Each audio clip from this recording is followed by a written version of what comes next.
Good morning, I'm Shreyas Joshi. I'm a graduate student at the Department of Biology. And the topic for today is blood groups.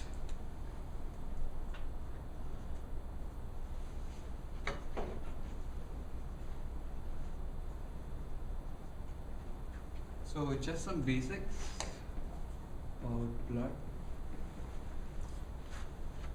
Why you guys think blood is important? Just a basic question. Anything that comes to your mind? It carries oxygen and nutrients around. So transports oxygen. That is the most important function as we know of. And that's why it gets all the more important when a person starts to lose blood. The cells in the body can't communicate because all the signals, all the nutrients that are being transported by the blood stop there. So, and the other thing that we need to know when we want to study blood groups is the immune system. So, immune system is our defense mechanism. It is at work right now when we sit here surrounded by all the pathogens and microbes and allergens.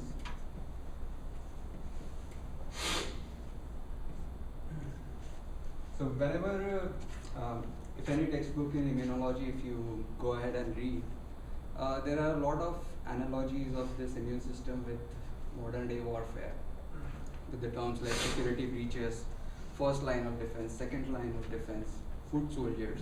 So among these, the antibodies are the foot soldiers. Antibodies are nothing but the proteins, which whenever they see a foreign object or a foreign particle, which is an antigen, they just attack it and stop it from getting in action. And antigen, as it says, anti and gen, antibody generator. Whenever antigen infects the body or attacks the body, antibodies are generated.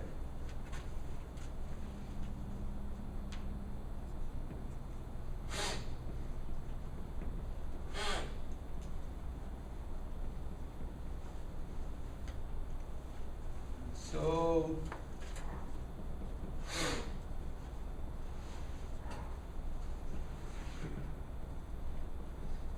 while studying blood groups, these are the terms we need to know. And what are the different kind of blood groups? You guys know how many types are there? Four, right? Which ones? A, B, U, A, B, and O. Right.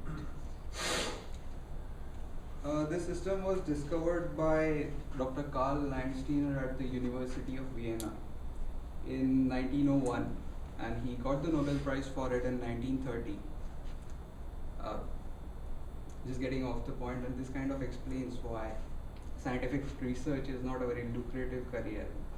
He discovered it in 1901 and got the Nobel Prize in 1930. 30 years after what he discovered, and everyone thought that it was important enough. So, actually, he just got curious about why one person gives blood to another, one survives and the other dies. Why does this happen? And while trying to discover this, he found out this system of blood groups, which is the ABO system, as we call it.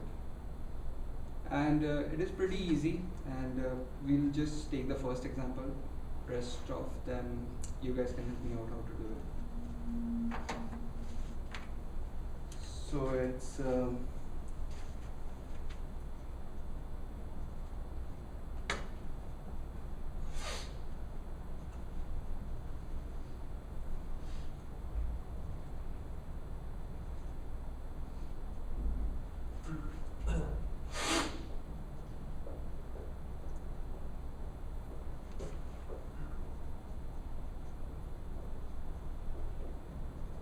so basically the presence of antigen defines the kind of blood group that we have. The whole nomenclature is based upon the antigen. And this is the antibody.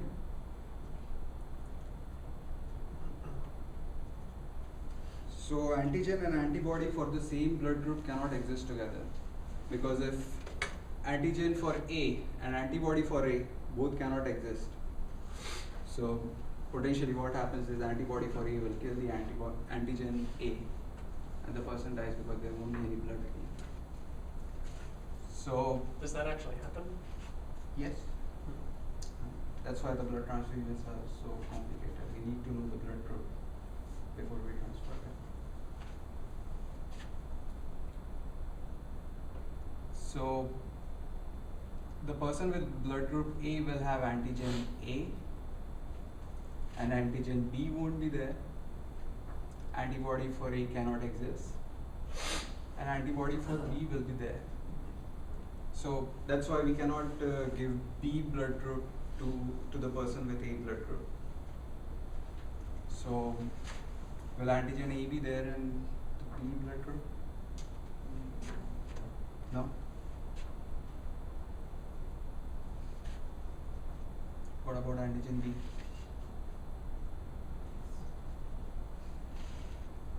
Anti-A? It will be there. For antibody for B, can it exist?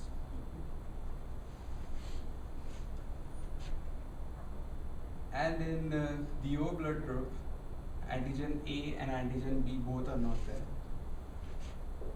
So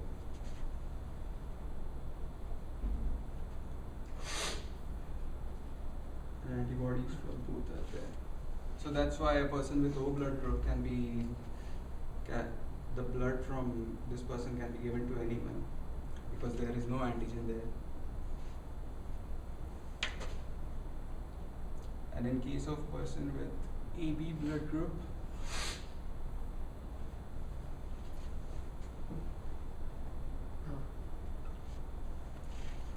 so who among these can take blood from anyone?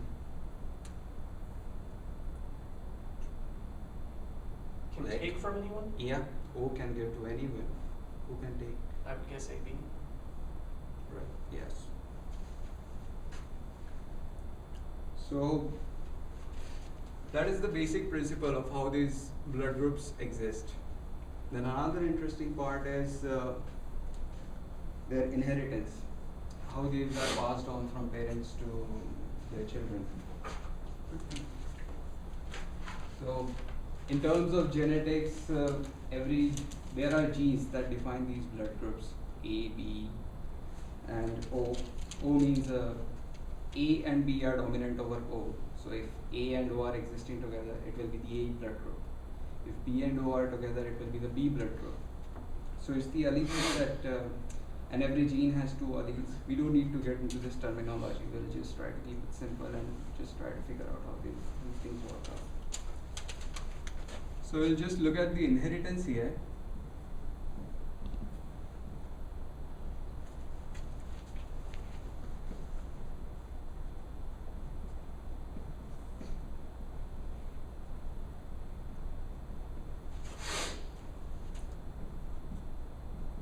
This is one parent. This is another one. So the combination here will be AA.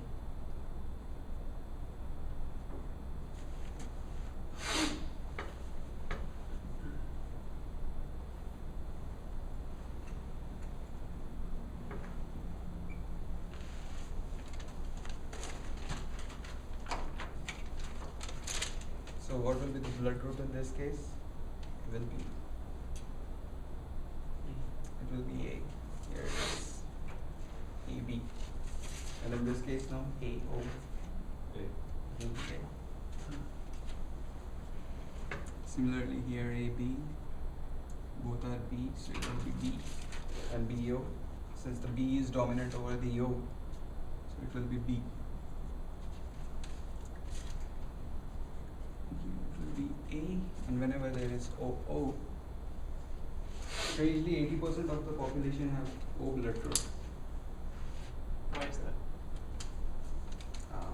I don't know the reason. Oh, because just from that it would seem. Yeah, it looks Otherwise- like it. That's why I emphasize the point that 80% of the population has O blood group.